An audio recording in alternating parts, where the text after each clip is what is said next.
আসসালামু আলাইকুম প্রিয় দর্শক, কিছু কথা বলতেই হবে, না বললে হবে না। আপনারা যারা ইউরোপে যেতে চান তারা তো অবশ্যই এজেন্সিতে জমা করবেন। তো এজেন্সিতে যখন আপনাদের ফাইল সাবমিট করতে বলবে অবশ্যই পাসপোর্ট দেবেন না। প্রথম ধাপ, তাদেরকে পাসপোর্ট দেবেন হলো, পাসপোর্টের ফটোকপি দেবেন, এরপর আপনার ক্লিয়ারেন্স চাইলে ক্লিয়ারেন্স দেবেন, মোটামুটি আনুষঙ্গিক যা লাগে তা দেবেন। কখনো ডিপোজিট দেবেন না। ডিপোজিট বলতে কি বোঝায়?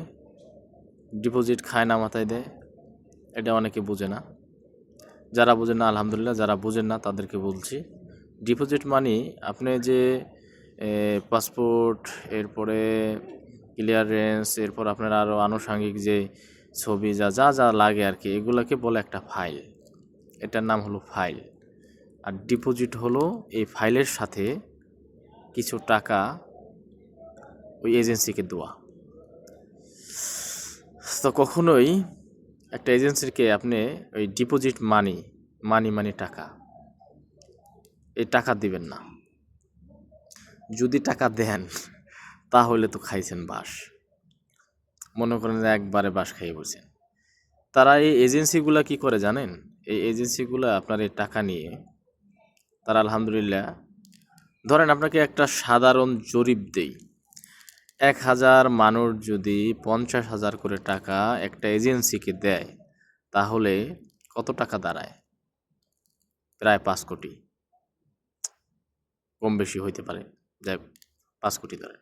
এই 5 কোটি টাকা যদি কোনো ব্যাংকে রাইখা দেয় তাহলে তার যে ইন্টারেস্ট আসবে, আপনাকে 6 মাস পরে টাকা দেবে হয়তোবা। যদি আপনার পাওয়ারফুল লোক থাকে তাহলে হয়তো আপনাকে টাকা দেবে, রিটার্ন ব্যাক করবে। তাও 50,000 দেবে না, 30,000 20,000। আজ আসেন, কাল আসেন, পরশু আসেন, ধরেন 50 জন মানুষকে দিল বা 200 মানুষকে দিল, 300 মানুষের হ্যাডাম আছে, মোটামুটি এমপি মন্ত্রী কোনো লাইন মাইন আছে, তাদের টাকাটা রিটার্ন করে দিবে তাদের এজেন্সি বাঁচানোর জন্য। আর যে মানুষগুলো আর কেউ নাই, শুধু টাকা আছে তাদের, কিন্তু ক্ষমতা নাই। ভাই, বাংলাদেশের মানুষের এই মানে আপনার কি বলে এটাকে, দুর্নীতির তো অভ্যাস আছে, এটা তো আর অস্বীকার করতে পারবেন না।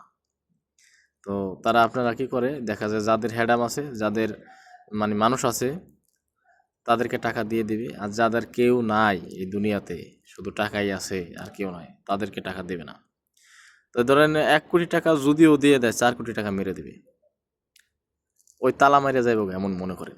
আর যদি ধরেন এজেন্সি ভালো হয়, 2-4 জন মানুষ পাঠাইতে পারে, এই ডিপোজিটের টাকা দিয়া তারা কি করে জানেন? তারা ওই বিভিন্ন ধরনের ব্যবসা করে।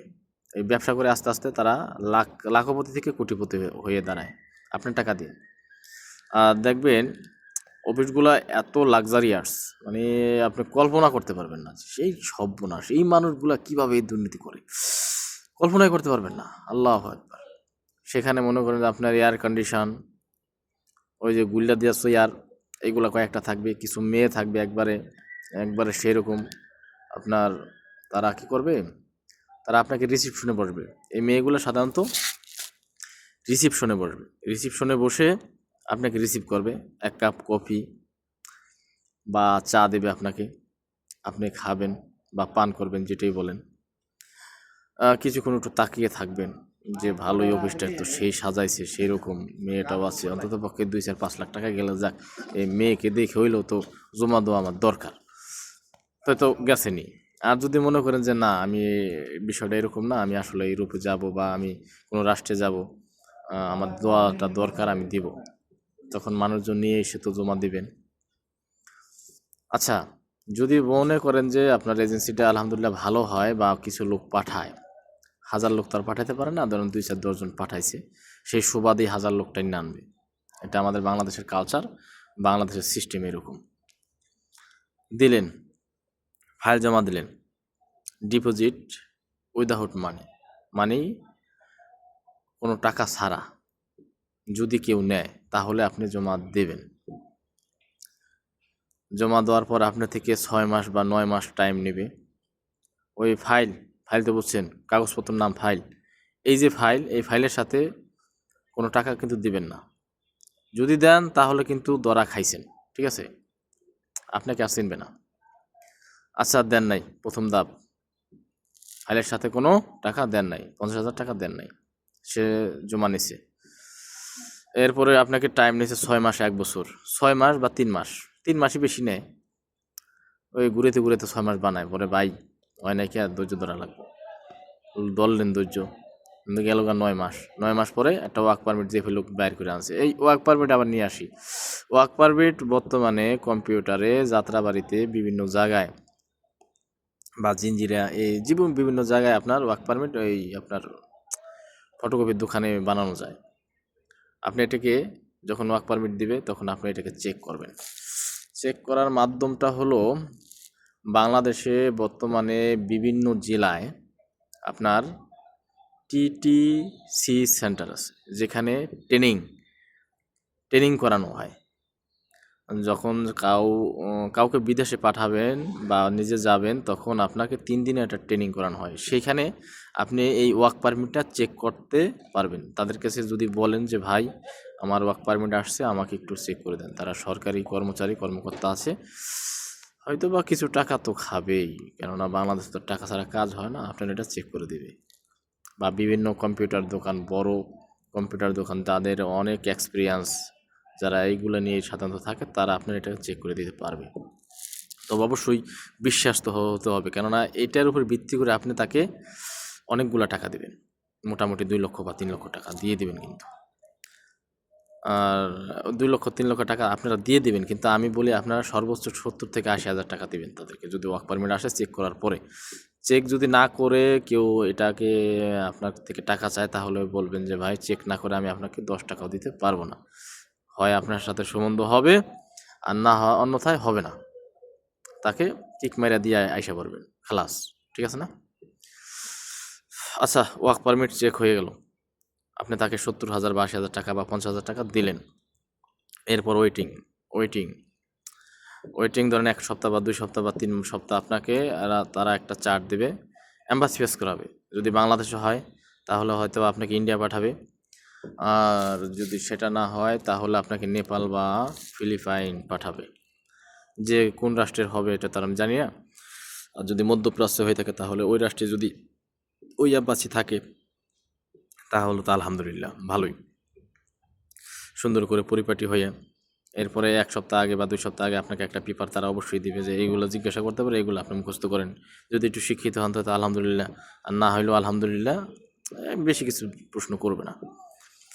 আচ্ছা, পরিপাটি হয়ে সেন্টমেন্ট লাগাই আতর ঠাতর লাগাইয়া যাইবেন, ঠিক আছে? যদি কোনো এজেন্সি বলে যে সমস্যা না, আপনার টাকা দেন, এই যে ওই এম্বাসিতে আমার লোক আছে, একবারে করে লাইব, এটা কিন্তু কখনোই করবেন না, কেননা ওর বাপের ক্ষমতা নাই কোনো এম্বাসিতে যাইয়া ফেস হইয়া কোনো কিছু করে দেবে, কোনো লোকের সাথে পরিচয় আছে কিছু নাই। ও নিজেও ওই এম্বাসিতে যায় নাই আজ পর্যন্ত, ওই বাইরাতে নয় মনে করেন গুরুম গুরুম করে আই পড়ে, কারণ ও তো আর যায় নাই এম্বাসি ফেস করতে করবে। আর ওর লোক তো আগে পিছিয়ে, ওখানে গেলে ওরে মনে করেন যে আপনার আজুজ জেল হয়ে যাবে, ওই ভিতরে যায় কোনো দালাল, ওরা বেশি দালাল, ঠিক আছে না? এই দালালের কথায় কখনো বিশ্বাস করবেন না, যদি বিশ্বাস করেন তাহলে তো মরছেন।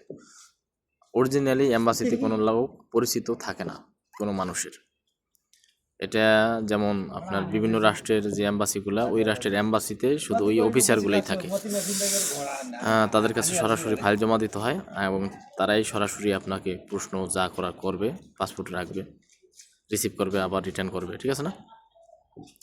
এরপর আপনি পরিপাটি হইয়া তাদের কাছ থেকে দোয়া সালাম নিয়ে, ধরেন সকালবেলা গেলেন আলহামদুলিল্লাহ, যে আপনার পাসপোর্টটা জমা দিয়ে আসলেন, আসার পরে আপনাকে 2 মাস বা 1 মাস পরে হয়তো বা পাসপোর্ট আবার রিটার্ন করবে, যদি আপনার ভাগ্যে থাকে তাহলে তো আলহামদুলিল্লাহ হয়ে গেল, আর যদি না হয় তাহলে তো ওই পর্যন্ত শেষ হয়ে গেল।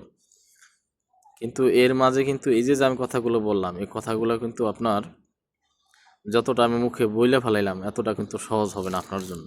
সেটা কেমন?